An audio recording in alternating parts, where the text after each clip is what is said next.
fiancé broke up with me and his brother is harassing me over money from our joint account. I was engaged to Cam, and we had been together for 4 years, planning to marry this coming May. But a week before Thanksgiving, he broke up with me, saying he had lost hope for our future. It hurt deeply, but I respected his decision and didn't try to change his mind. We had moved in together in January after getting engaged in December, as I was starting grad school in the same city. For now, we're still living together in our 2-bedroom apartment, but he's in the other room until he finds a new place. Back in August, we opened a joint savings account for our honeymoon and wedding expenses. We agreed to contribute $500 each month, which was a stretch for both of us as grad students. Earlier in the year, finances were messy. Cam insisted we live together, but he couldn't get out of his old lease until the end of July. During that time, I paid all our joint apartment expenses and groceries. Even after we started splitting rent and utilities, I continued to cover groceries. Several larger purchases like pet sitting and car maintenance went on my credit card, with the understanding that he would pay me back once he got a raise in January, or after the wedding.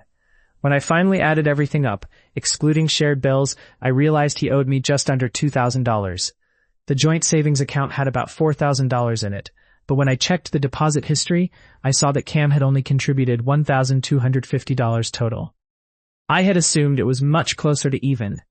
We had discussed figuring out what he owed me and what to do with the joint account. Initially, I thought he owed me around $800, but once I saw the actual numbers, I decided to keep the money in the joint account and call it even to avoid chasing him for repayment. A few days ago, right before he left town for break, Cam asked what we were doing about the joint account. I told him I was keeping it. He got defensive and upset, but I stood my ground. He eventually stopped arguing, but he was visibly emotional and started crying. I couldn't comfort him because I was overwhelmed, so I called his mom to let her know what was happening and that he might need support. She was incredibly kind and kept checking on me, apologizing even though I reassured her it wasn't her fault. Cam's older brother, Kyle, had openly disliked me from the start. The first week I met him, he interrupted a conversation to say, "I hate her, she talks too much," and that set the tone for our relationship. Apparently, Kyle overheard Cam talking to their mom about the money and how he would need help from their parents for deposits on his new apartment because I was keeping the joint account. Within about 10 minutes, Kyle bombarded me with messages on Snapchat, Instagram, and Facebook Messenger. I didn't open them right away because I was on the phone with a friend. When I finally looked, there was a torrent of messages demanding I give the money back immediately and that I'd better treat him right. He even called me a worthless jerk and claimed that everyone would know how I stole from his brother. At that point, it felt like harassment given the volume of messages across so many platforms. I took screenshots and sent them to Cam's parents, explaining how much money I was keeping. I offered to itemize everything Cam owed me, but made it clear I wouldn't tolerate being spoken to the way Kyle had.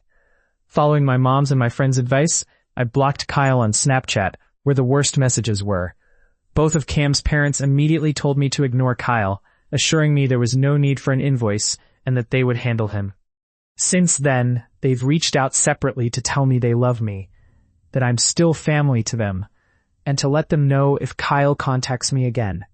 I'm not sure what will come next, but I know one thing. I will never again have to sit at a dinner table swallowing my reactions to Kyle's barbed comments.